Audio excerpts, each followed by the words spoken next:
actually came here to record witness statements. So they did not come here as suspects or people who are suspected to have participated in organizing this, what we saw in Wasingishu. So they came to record witness statement.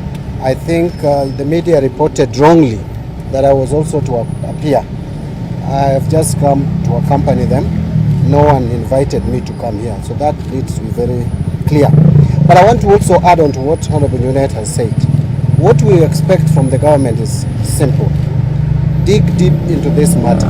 First, it is rarely unlikely that the youth would find themselves congregated in the numbers of 400 plus to go to a home state where there was a funeral during the day and someone has just dropped in the evening without being organized.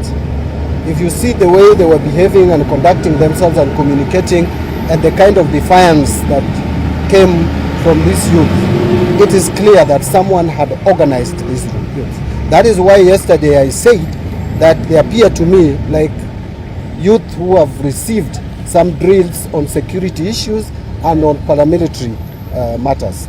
So this matter should not be taken casually.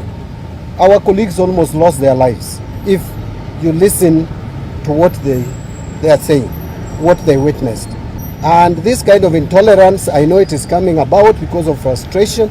When you see yourself losing an election that you thought a few months or years ago that you'd win, I know you clearly it causes concern and disquiet, embarrassment, frustration in your camp. But let UDA desist from this kind of behavior. I want to speak to our supporters across the country that this isolated incident should not make our supporters behave differently.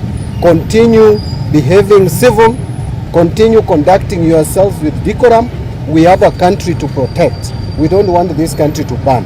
The government is going to take action. We have been promised that nothing is going to be left, no stone will be left unturned.